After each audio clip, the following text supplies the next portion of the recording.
Hey everybody, welcome to Four Records. I'm Forrest. No Karina this week, but this week our guest is Matt Rosenberg, comic writer of What's the Furthest Place From Here, and we're taking everyone down with us.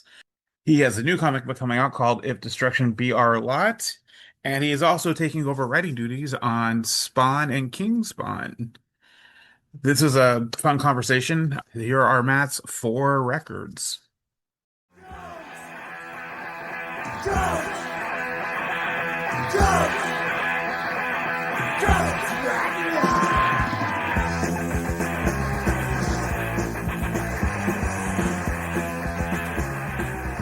But how you Yeah. been, man? I've been good. I've been good. How you been? Busy. I see you've been doing a lot too, though. Yeah, yeah. Keep it busy. Um, it's been a hell of a month, but I'm all right. That's good. That's good. So Yeah. yeah, if Destruction Be Our Lot coming out, May 6th. and then that's your animatronic Abraham Lincoln that has nothing to do with an amusement park. That's correct. That's correct. Um, I'm excited for that because I've seen that Abraham Lincoln multiple times. Sure, yeah. He's great. Is it the Florida one or the Orange County, the California one? Did you go in? Did you go that Uh, deep, or were you just like we didn't one of go that them? deep. We didn't go that deep. It's Okay, sort of his own thing. all right. I know there's differences. Yeah, I don't think they're not much, but yeah. Well, the Orange County one is like the only one, right? The Orange County one, there's no Hall of Presidents. It's just like him. Yeah, they'll change it every once in a while. Like for the 50th, was it the 50th or the 60th? They had like a Donald Duck and Steve Martin show, like going over the history of Disneyland. Because Uh-huh. Steve Martin, I'm a big Steve Martin guy. I'm not sure if you are. He worked at Disneyland, Yeah, yeah. so they had a big like thing where it was, oh yeah, it's Donald Duck and him like riffing, and that was pretty neat. But they have it in there sometimes. They don't have it in there other times. Mm. Um, the one in Florida, I didn't get to see it because it was right when Shithead was elected, Yeah, and yeah. they were updating it. Yeah, yeah. So I was like, all right, well, I don't have to see that anyway, so I'm good. Yeah. You also have Spawn that you're taking over on Spawn. Spawn and King Spawn, yeah. Nice. Yeah, starting in May. Are you guys still doing What's the Furthest? Or are you guys working Yeah, on yeah, finishing it? we were like taking too long between issues and it was like a horrible way to read it and Image Yeah. was like stop releasing it this way.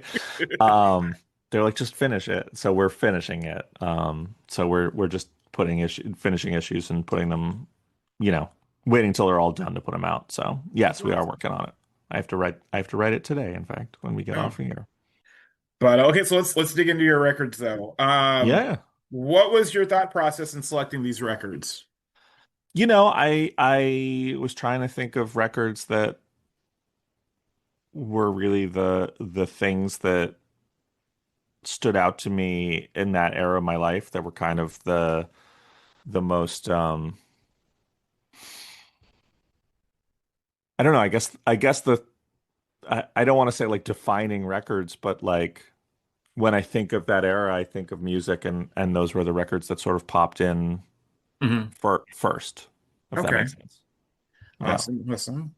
Awesome. So your 0 to 10 record was Simon and Garfunkel, Bridge Over Troubled Water. Yes. All right. How, Yes. how did you hear this record for the first time? My dad was a writer and used to uh he had an office in our apartment and he would write all day and into the night and he would just put on records over and over and I couldn't talk to him because he was working, Hmm. but I was allowed to just go and play in his room or read in his room, like play with my GI Joes or read in his room while I listen to music. And that was like that record was just like it was on constant rotation, but it was also just like such a revelation to me that it was like I don't know, it's a very dynamic record. There's like really quiet, sweet songs. There's pretty like fast songs. There's like stuff that's really bombastic and it's very evocative and very just every song is catchy and memorable. And I just remember like it being the first music I can really remember it being like that I recognized when it would come on and was excited to hear it. So it's literally like the first music I kind of ever imprinted on me. And I still, I mean, it's a perfect record, and lyrically it is unparalleled, but it's also just reminds me of these like really nice quiet times where like it was just about listening to music as a kid for the first time in my life. Nice, nice. Yeah, it's going back when I was going through it, I hadn't heard it all together in a long while. I think I maybe my parents weren't really folky Hmm. parents. Like my parents were young. So they were like my mom's like 60s rock and like new wave, and my pops is kind of the same way. Hmm. So it wasn't a lot of folk stuff until I had friends that had parents that were older that listened to that, that it kind of stuck with them. Yeah. So I've heard Baby Driver and Baby Driver. Yeah. The Only Living Boy in New York I heard off of like the Garden State soundtrack. Uh-huh. And I like them, like I've heard all the songs separately and then hearing them all together and the ones in between that I hadn't heard. You're right. It's a damn near perfect record. Yeah, yeah. I think it's such a interesting record to me only because like the context of it changes in my life as I go. Like as a kid, it was just like, well, I know these songs and I like them. And then as I got older, I was sort of, like I was very into, the melody and the hooks and now like the lyricism is such a big part of it that like, they're such amazing lyricists, like so poetic and so evocative. And a song like Bridge Over Troubled Water or Only Living Boy in New York, like those are, the great among the great poems of the 20th century. So Yeah. it's a record that has all these things that as you grow up with it, like what you focus on changes, but it's still as powerful as ever. Yeah, yeah, I got you. I got you. Yeah, I really enjoyed it this listen through. Very of a time with even like with the Frank Lloyd Wright song, I was just like, okay, like Yeah. that's okay, cool. And I don't think there's a lot of those because everything looks so plain and there aren't that many architects that like put their style on anything out in general. You know what I mean? Like every once in a while, Yeah, you'll get something like you have that Disney building in LA yeah. Hmm. and you don't see. I mean, there's not a. I mean, it's not like there wasn't a lot of space. Places that didn't have anything 20 years ago was just popping up. Like, Yeah, I mean, I grew up here in New York, and where Simon and Garfunkel were for a lot of their time, and there's an interesting trend in New York had beautiful, amazing architecture, and up until the 60s, and then it became a very like sort of mass production, cheapest kind of thing, and you still see that in the city today, that it's just like, oh, there's some of the most beautiful buildings in the world butting up against some of the most generic buildings in the world, and it's heartbreaking. It's sad that the loss of craft and the loss of appreciation of craft is gone in just subtle ways that you see things, and I think of that. And yeah, I don't know. I think about that, and in the context of that record too, like the craft on the production of that record is like it's a really produced record in an amazing way, that it's just like, oh, the orchestral arrangements and the just everything in it is like so well thought out and so meticulous in a way that a lot of records now are just recordings of the band, and it's sort of like capturing a kind of raw thing or a very polished thing, but not the production isn't telling a story in the way that a record like that, the production tells a story. I really like to keep the customer satisfied. I went Yeah. in with Only Living Boy in New York being my favorite song and left with Keep the Customer Satisfied as my favorite song. Oh, yeah. It's a great one. And the other song, oh, what was the other one? The Why Don't You Ever Write to Me? Hmm. Felt like it was like proto You Can Call Me Al for Yeah, some yeah. reason. Like it feels very like you can I feel like I mean clearly you can draw a line because it's Paul Simon, but like I feel like the line would start there-ish. There's a lot of stuff of like the way that they write stuff where you see that they're going in a lot of different directions, which I think is really interesting and really really fun. At like, it's such an eclectic for like a folk record, it's such an eclectic sound, an eclectic bunch of arrangements that like it never feels tired because they keep you guessing all the time, and I really love that. Um and like not just arrangement wise, but also like tonally, like there's really somber songs and there's really like upbeat fun songs, and it jumps around a lot. Yeah, at first when I was listening to it like in its order, I'm all, this doesn't make sense like how they order the songs. But then as you listen to it, it's like, no, it's supposed to be kind of that yin yang on each one. Yeah. Yeah, it bounces in this really fun way, I think. Like, some of those songs will really put you in a, somber mood, but then other songs will really pick you up. And I think they do a good balance of not it just being like the A side's sad and the B side's happy, but like it's kind of this whole roller coaster of ups and downs. And uh yeah, I think it's a very fun arrangement. And I of course grew up listening to it on vinyl, so like that was a whole other Yeah. like A side versus B side of it. But Yeah, and I think like and nope, and everybody just associates him with like the two like the mellow songs. Like never, you know what I mean? Like yeah. I hadn't heard the baby, like I said, Baby Driver. I hadn't heard until I saw Baby Driver, and that's it at the end. And you don't ever hear their like more upbeat songs. Yeah, yeah, they're really catchy and really like they're rock songs, but just with, folk arrangements. But they're Yeah. like they're a rock and roll band in those moments, and it's great. Your teen album was Faith No More, King for a Day, Fool for a Lifetime. Yeah, yeah. Um, I struggled whether I wanted to do King for a Day, Fool for a Lifetime or Angel Dust. Um Faith No More is my favorite band of all time. Oh, really? Yeah, yeah, they're my favorite band, and other than bands I think I've toured with, they're the band I've probably seen most. They're definitely the band I've traveled the farthest to see, but I've probably seen them the most, I think. There might be like one or two like local punk or hardcore bands that I've seen more, but like That's because they're like right down the street, and you're like, I'm gonna y- pop in for my $10. yeah, or like they're opening every show or whatever, Yeah. but like for bands that I like went out of my way to see, they're the band I've seen the most. And Angel Dust hit when I was really young, and I'd heard the real thing, and I'd heard Introduce Yourself. I don't think I'd heard We Care a Lot until a little later. But Angel Dust, I remember the day Angel Dust came out, and I went before school to the local HMV, and I was like, I'll go buy it before school and get it and listen to it on my lunch break. And I went in, and it wasn't out. It Or like wasn't on out. shelves. And I asked, I was like, didn't the new Faith No More record come out? And the guy was like, oh, we haven't put it out yet. And I was like, oh, I kind of like need it now. Like Like, I can't come back.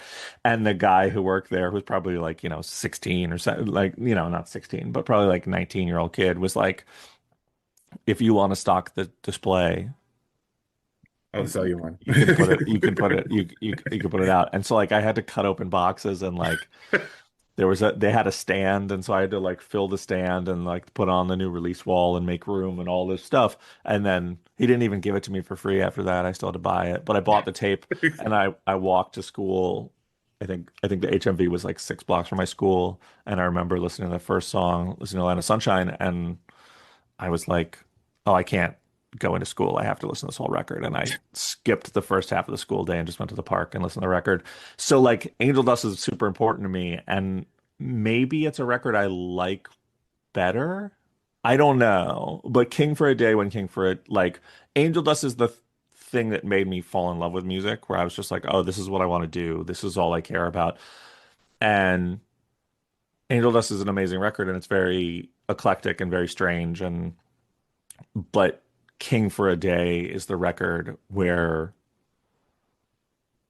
I learned to like really be invested in artists' growth and care about them. And like I really obviously like every Faith No More record gets weirder than the last one, but like King for a Day is so weird. Um that it is like they're pushing in every direction to be like we're a quiet, soulful band. We're doing gospel stuff. We're doing just like thrash metal stuff, and it's so intense in every direction. And just like for me as a listener, as a kid, getting that record and being like, yeah, I want to go with them everywhere they're going. Like I trust them. Yeah. Like Angel Dust, I was nervous when it came out. I remember because I liked the real thing a lot. And I was like, I'm really nervous. I hope this record is good. And I loved it.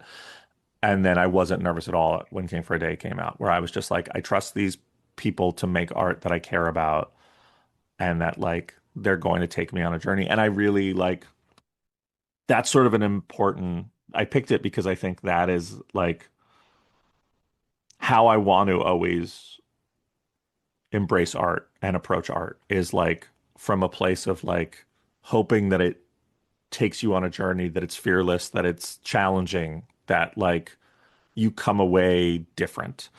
And I think King for a Day is a great record for that. Yeah, I I hadn't listened to it all the way through in a minute.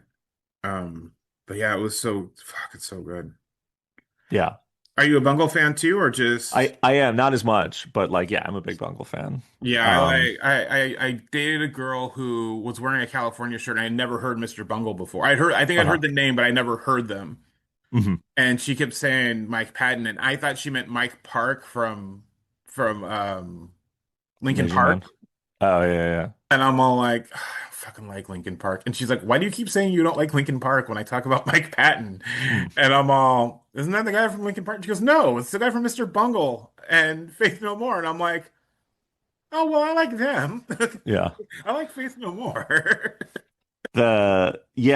I mean I'm a huge Mike Patton fan and pretty much everything he does I listen to. You know, some of it is not for me, and I say that as a like sign of respect because he is Yeah, so versatile and so diverse. And like there's things that if you describe them to me, I'd be like, well, that's not for me, that I've fallen in love with since that because of him. And then like, he's I think the arguably the most challenging musician, like the musician most willing to challenge expectations and challenge his audience. And I think you're not supposed to like everything. I think you are supposed to like yeah, he is telling you like t testing your limits.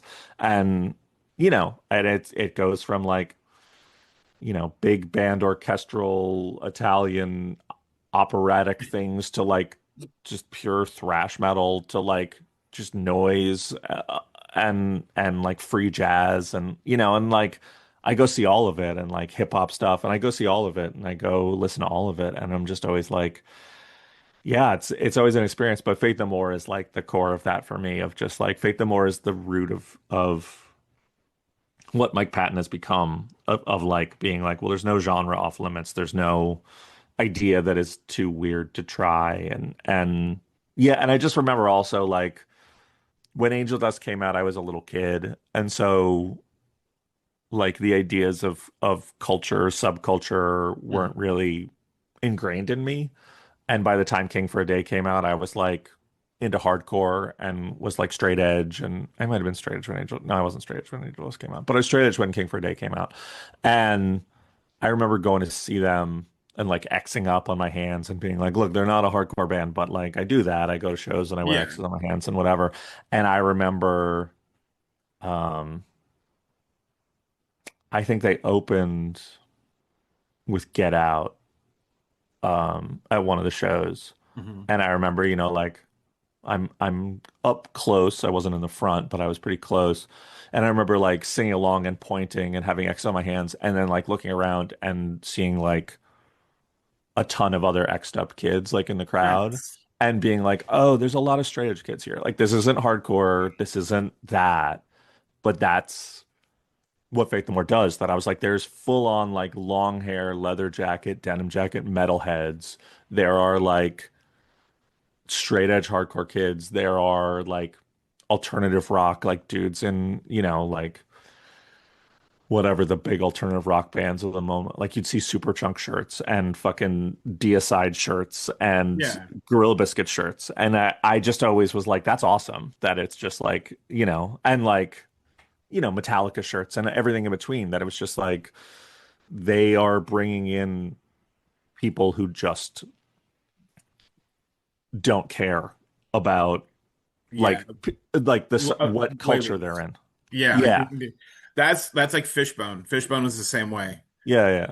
You'll go to I went and you'll see I went and saw Fishbone and you're it's punk and ska kids and then there's somebody dressed up like Spider-Man Hmm. and then like and then you look around and I've been told this that many times you can just look around and see the other members of No Doubt. You'll see Uh-huh. one because Yeah, yeah. they all love Fishbone and like looking around just like I always kind of look around when I'm right. I kind of Hunter S. Thompson my reviews when I do those just kind of Hmm. look at the crowd and everything and then I look and I'm all is that the fucking drummer for No Doubt? Yeah. And then he's just like right there, just chilling, right? Because there's seats at this venue that we saw him at, and he's Hmm. just hanging out. And I'm like, oh, it is. Yeah. Yeah, I think that there's an important time in your life where subculture and genre like really dictate things and really make you feel like you have a place and you belong and I'm really thankful for that and I'm thankful for hardcore and punk rock and all that but also like going to see Faith No More and being like oh they don't care about that they're Yeah, just doing like they're borrowing from everything and they're like metal and show tunes as much as they're borrowing from hardcore and like that was very you know that was a real game changer for me in terms of like how I thought about things of just like well don't just be one thing. Like don't yeah. narrow yourself down to just one thing. Like open yourself up to experiences and and they were putting out I mean I think on King for a Day some of the singles like I think that record they were doing covers as B-sides on some of the singles and there's like a Bee Gees cover and a Oh Gigi yeah, Allen cover on yeah, like the B-sides like back to back and you're just like okay yeah like they don't give a fuck like they don't care at all they're just be like yeah this is a Bee Gees cover this is a Gigi Allen cover. We're doing them both in earnest. Like we're not making fun of either of these things, or we're making fun of both of them as much as we make fun of everything. And like yeah. that to me was kind of amazing of just like they don't care what if something is good, they don't care where it came from. They just care about whether something is good and like can they push the audience to care about that. And I loved it. And I still, they're still my favorite band and I wish they would tour again. I don't know that they're ever going to, but Yeah, I think I don't think they are. It's I actually no, I got to see them once at Coachella. oh That's the only yeah. time I went one time. I'm Hmm. like, I just need to go once, and it was like a good year. Like Devo and the Specials, and Oh John yeah. Waters was there, so it was fucking great. But they come out and they play Reunited. Yeah, yeah, they opened with United then. It was Yeah. fun. Yeah, they're back in the day on like I saw them a bunch and I mean I saw them play small club like they would do weird one-off shows and play like I saw them play in Long Island and it was maybe 250 people Yeah. and it was like and it was like impossible to get in and I don't remember how I did, but I did.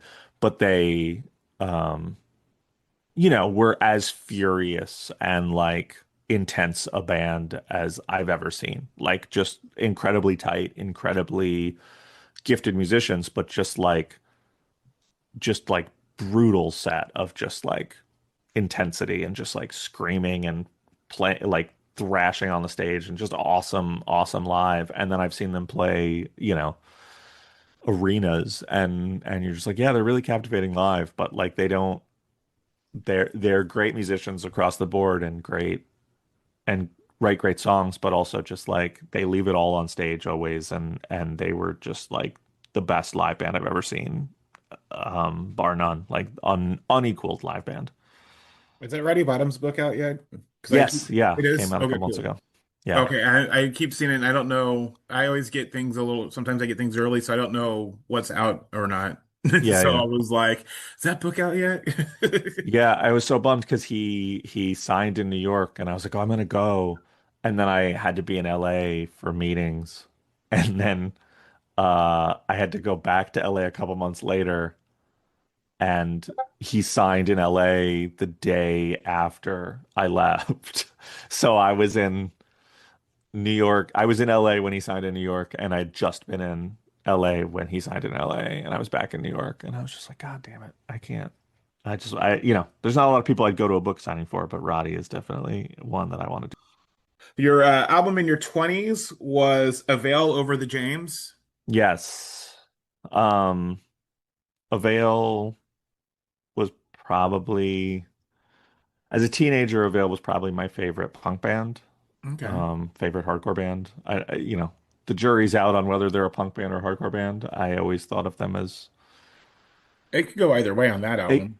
yeah, I think on a lot of the stuff, it's just like, well, they would play, like I grew up seeing them at like ABC No Rio in New York, and it was all like crust punks and squatter kids, and like they were pretty heavy, and they seemed like hardcore band. And then they would play, they play Long Island, and they'd play with just hardcore bands, and they'd fit right in. And then you'd see them somewhere else, and they were like, oh yeah, they're playing with like Citizen Fish and all these like punk bands, and they're Oh just wow. like, just like they're just a punk band and whatever. But that they were super important to me. I think Satiate was one of the first records I ever bought on Lookout, and um, I have a Dixie tattoo. Oh So, wow. but Over the James was a record that like came out when I was in my 20s, and I was very young. I was young. I was early in my 20s, and it was yeah, it was a record that they were changing. They were getting sort of more into like these big, I mean, they were always catchy, but they were getting into these big choruses and these big, like things, but also like there was more of a like Americana influence. And I missed 4 a.m. Friday. 4 a.m. Friday is a record I love too. I skipped over Yeah. that. But like Over the James was just like anthem after anthem, and I realized at a point that I was like, you hit that point in your 20s that like you sort of assess whether you're going to be into the same thing that you're into as a teenager, like you're kind of like, well, that's what I liked when I was younger, and where am I going to land on things, and what am I going to, am I still going to be into the same stuff as an adult as I was as a kid? And Over the James was like, it's a more mature record in some ways, than the previous records. It's sort of a little less thrashy and a little more like big record, like rock, hardcore rock record. But I I just had this moment of being like, oh, I there are some things that are just going to imprint on you and like matter to you no matter what. And it's okay to like take things from your childhood and sort of say this thing is going to matter to me for my whole life. Yeah. And Avail was that band, and it was that record that I was just like, oh, this is a band I'm going to love forever. Like this is a band that's going to mean something to me for the rest of my life. Um, and that's okay. Like I think there's a thing in punk and hardcore that it like I think there's either people who get very into like, well, this is what I liked as a kid and it's what I like forever, or I like this stuff and now I don't like it and I've grown out of it. And those are sort of the two paths that I think we see a lot, and I don't think we talk a lot about.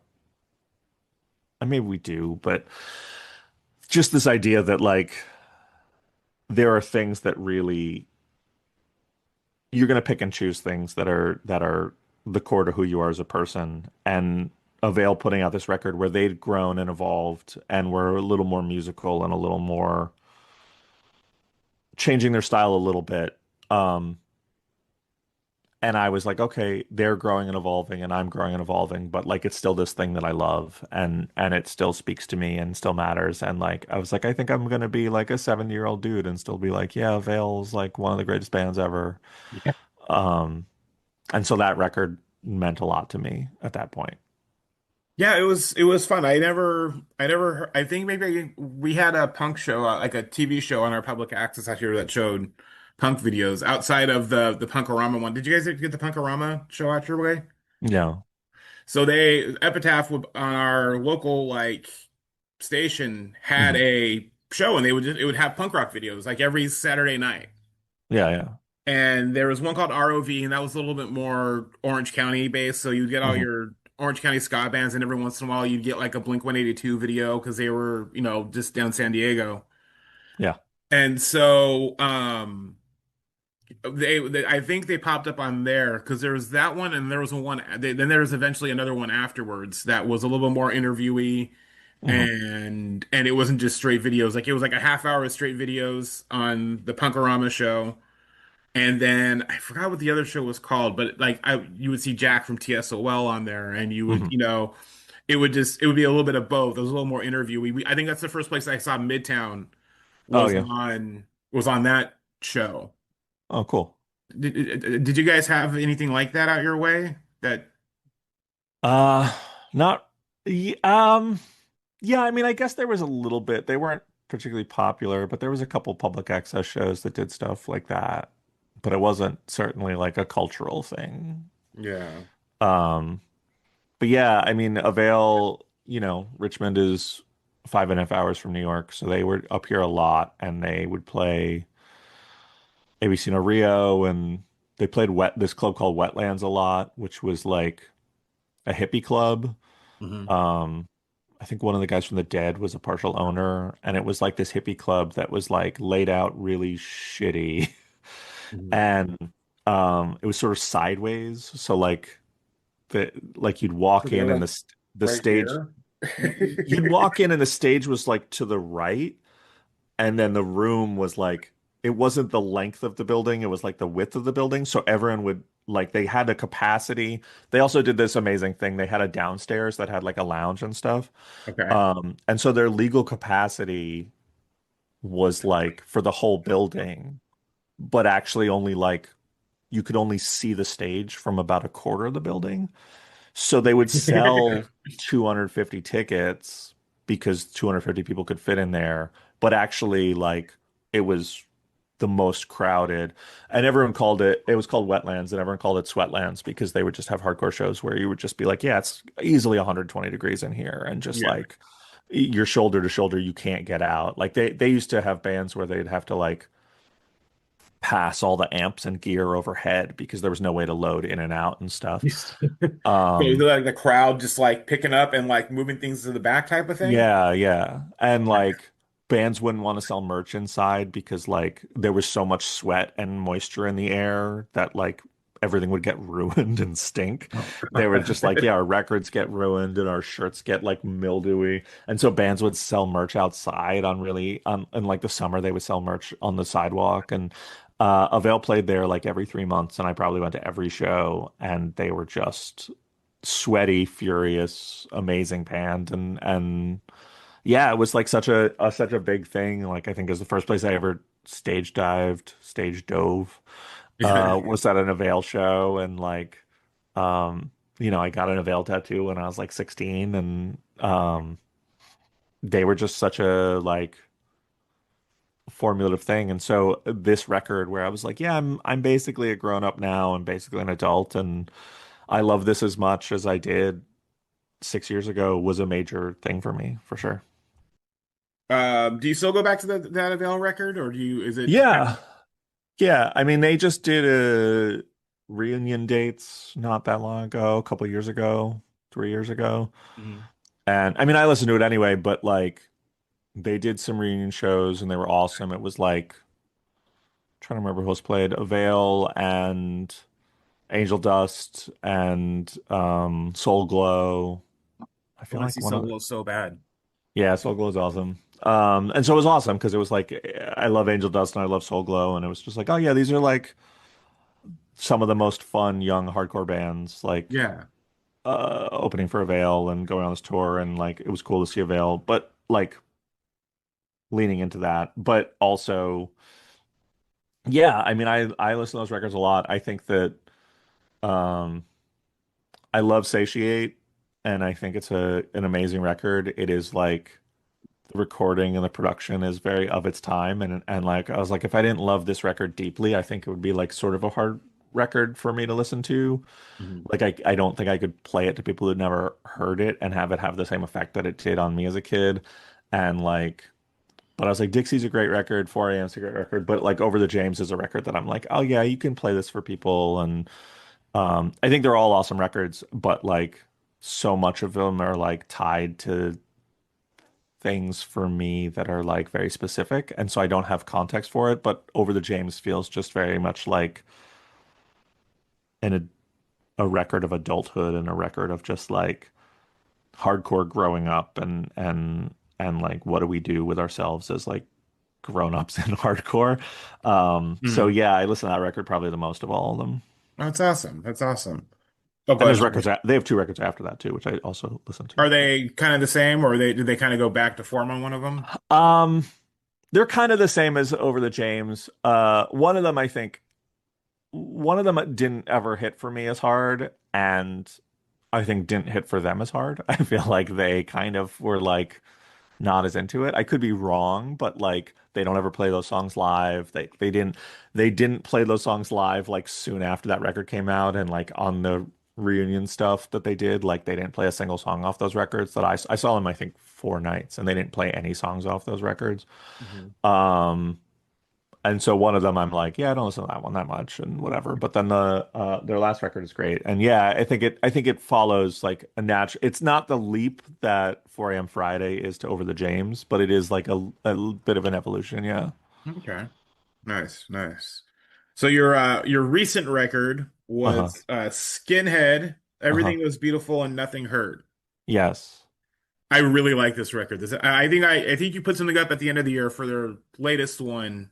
When you Mhm. on Substack you put like band records for the year, and I think I listened to some of that Yeah, your yeah. recommendation, but I like this one. Like I like this one a lot.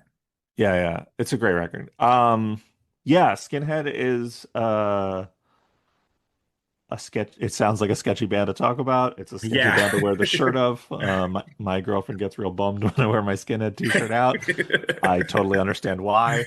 I think they would understand why.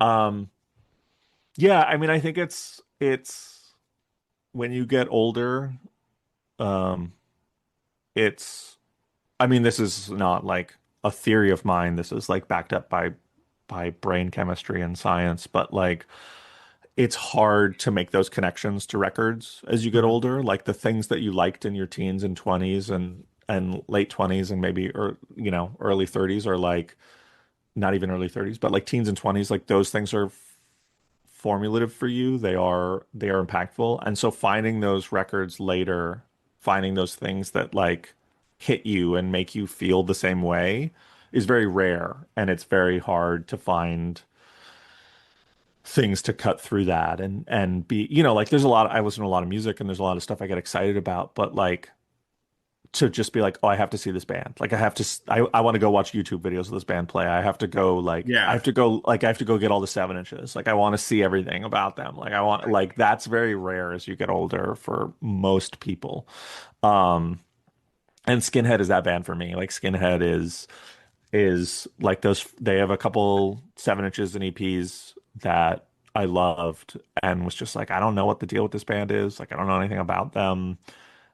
These songs are like incredibly violent, incredibly like Graphic. yeah, Like I like was like, graphically violent and yeah. sketchy, but like I was also like they're really well written, like lyrically they're really smart that I was like before I knew anything about them, I was like, is it a joke? Like are they a concept band? Is it like what's the deal? And like um then when that record came out, I was like, oh, okay, like it's both a joke and not a joke. It's this Mhm. weird middle point of satire of just like I think these are stories taken from real life, but like from a place of reflection and of self-reflection and um there's just really beautiful moments on the record and like really like he's an amazing lyricist. Like I truly think he's like just a brilliant lyricist and like just so evocative and so visceral and like the songs are catchy as hell. They're fun. Like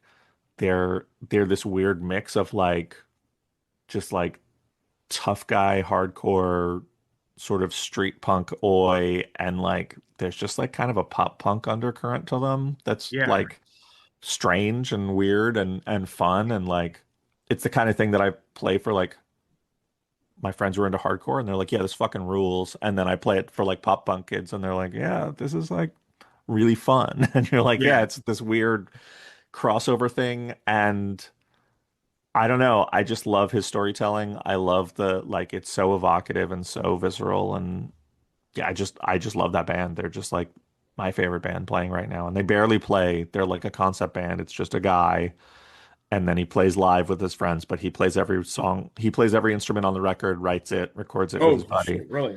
Yeah, yeah. So Skinhead is really just a dude. And then um It's just one skinhead. it's just one dude, yeah.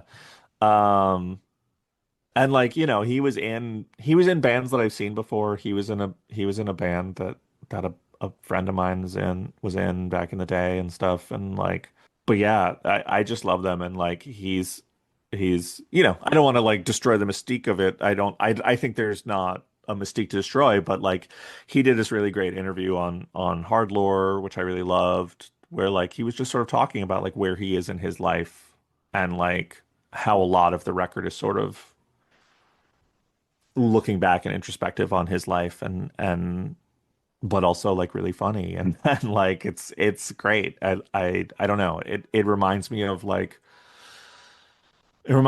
old Scorsese movies. It's like these stories of just crime and violence and whatever, but like really charismatic and funny and like you're and empathetic and like sad and yeah, I think there's just a lot there. It seems at first, on the surface, it seems like a funny, like sort of concept thing, hardcore band that like you're kind of like it's a joke, but then actually the more time you spend with it, the more there's like I don't know, like I feel like it's had like his lyrics have had an influence on my writing in the past couple years where I've just been like thinking about the way he talks about violence and the way he talks about things like that are Yeah. really interesting. He just played last night, I think. With that's I wanted to go, but I couldn't get there. It was Blood for Blood. Blood for Blood, yeah, yeah. They played in Brooklyn last Oh, week, it's and I the same went. show. Yeah, yeah, they're on tour with Blood for Blood, and I was just like, oh, I got to go to this show, and it was great. They were awesome. I kept seeing it, and then I this morning and I saw I'm like, why are there hardcore people at the Garden Amp? Oh no, I miss Yeah, Skinhead.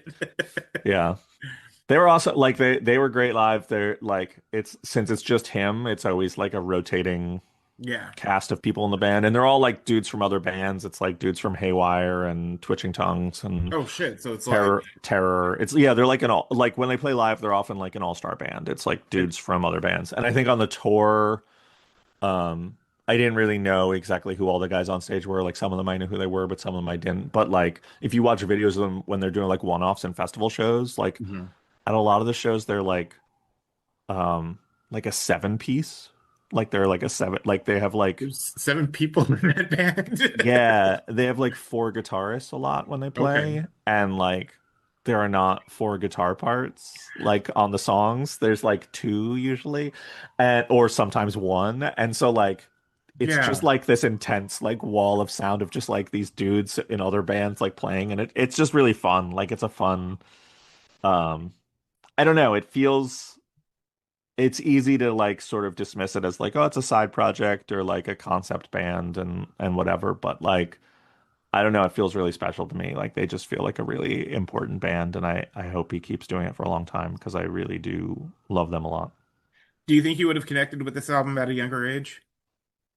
I think I would have liked it a lot for sure. Like it hits a lot of the boxes of stuff I like, but like no, I think it's sort of a special. I mean, it's interesting because it's coming from a place that I'm coming from, which is like not to put words in his mouth, but like I think it's coming from this place of like being older than a lot of the hardcore scene and sort of reflecting back on your time in it and like time like it's a very reflective record on a life and it's very much like looking back and has a perspective of looking back that I don't think would have hit me in the same way if I was like 20 and the record came out. Like I think I would have loved it and fucking gone and danced and had fun, but like being the age I am now, like listening to it and like thinking back on all the dumb shit I did and all the like, whatever fights and sketchy situations I ended up in and all those things, like it feels much more like I don't know, it feels I connect to it in a very different way. And I'm not going around like caving in people's heads and Yeah.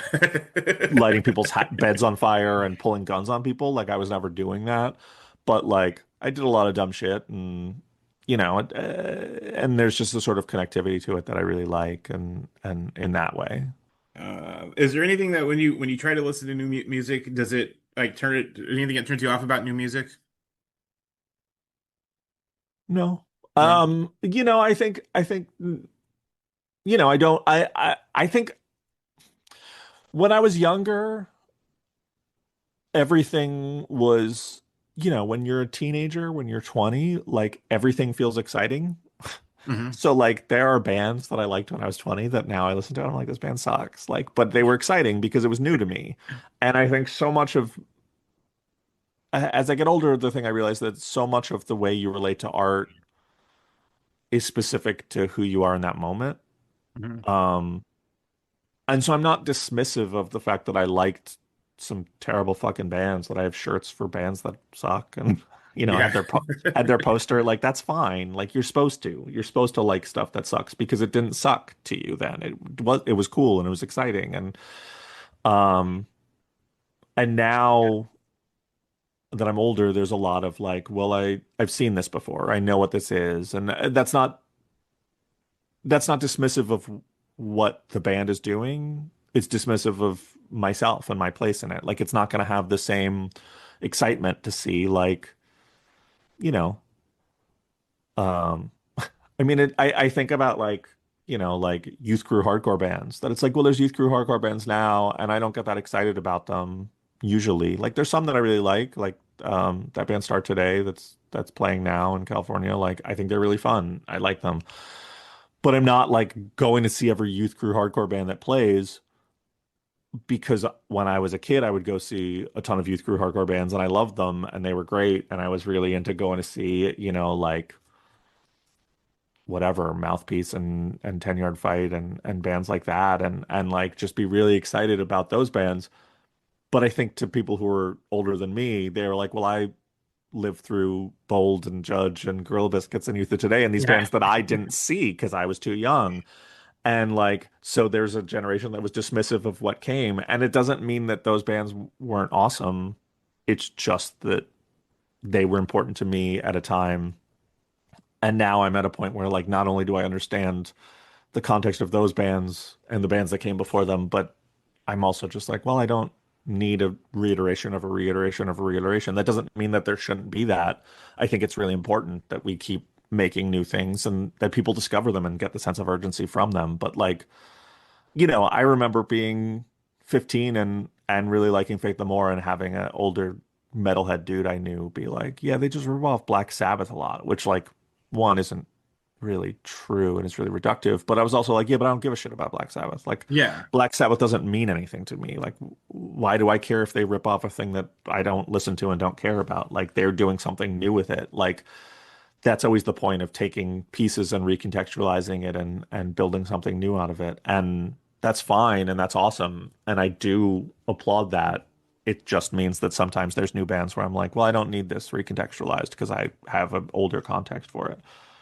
Um, yeah, I mean, I get bummed out when people are like, yeah, the new bands aren't good or new bands suck. I'm like, that's stupid. Like they just don't mean anything to you. Yeah. But like, um, there's a real instinct in people to like sort of cherry pick their own history and be like, oh, when I was a kid, like, people are like, oh, we had the Clash and the Sex Pistols and the Buzzcocks and or whatever. We had the Germs and Black Flag or whatever the era Yeah. is. And you're like, yeah, you had those bands, and those are some of the best bands ever to play. And then you had 100 shitty bands. And it's like, well, every era is going to have two really good bands and 100 shitty bands. That's the Yeah. ratio. Um, if you're going to sit there and talk about just the two good bands and compare these two legendary bands to the bands now, like, yeah, it's not really fair. But like, there's amazing bands now that are going to be those two bands to people in 20 years and 30 years, where they're like, well, when I was a kid, we had, and every era has it. And, um, so like yeah, I don't have anything that bothers me about new music or that I just sometimes don't connect with it. And I think it's getting documented easier now. I mean, it's easier, way easier to document the smaller bands, the Mhm. smaller, the other 100 bands that are that aren't really like shitty, just aren't as big as the two that you were saying. I mean, Yeah, I'm sure there's a good percentage from that are shitty, sure. but like I think it's easier to document those bands now Yeah, yeah, With Bandcamp, and I mean, like my shitty ska punk band from 20 something years ago, I was able to just upload my shit onto Spotify, yeah, and just because I wanted like a record of it somewhere, like I have the files, but I'm just like, well, I just want it somewhere. yeah. No, yeah. I mean, I think back in the day when it was like, well, you could only make a 7 inch and it costs a lot of money to make a 7 inch, like a lot of bands disappeared into obscurity. When studio time was like, yeah, you have to book a studio. Now it's like, well, you can do it all on GarageBand and Yeah, do it with your laptop and put it up as MP3s, and you don't need to make a physical thing. And everyone has cameras at shows, and everyone has YouTube, and everyone has Spotify and whatever, Bandcamp. It's like, yeah, I mean, we're just sort of, yeah, we're more documenting everything, which makes it seem like there's more stuff and there's more stuff that doesn't matter and that isn't going to be impactful culturally. But like, I don't think that that's particularly a smart or productive way to think about like comparing eras or anything. all right. So with all these records, do you feel like there's a theme, a feeling, or a through line that kind of ties them all together?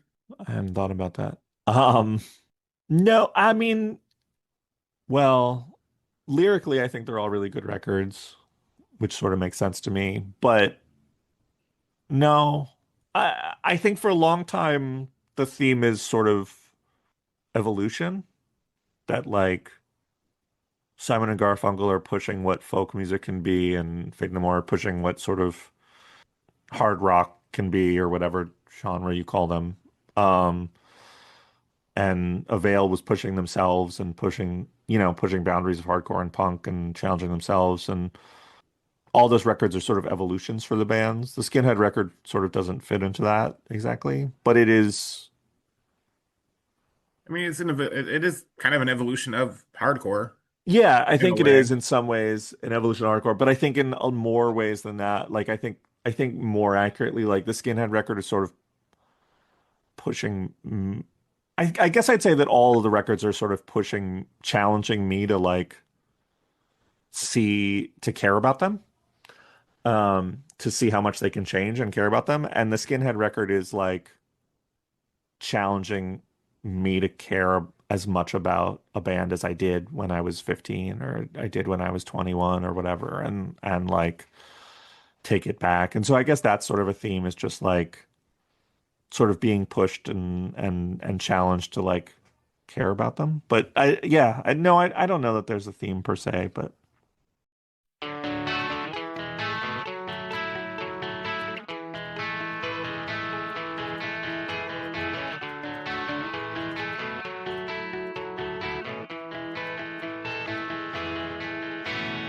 Thank you for listening to Four Records. Please check us out on Instagram at Four Records Podcast or email us at fourrecordspodcast@gmail.com. And as always, please keep up with your favorite bands at dyingscene.com.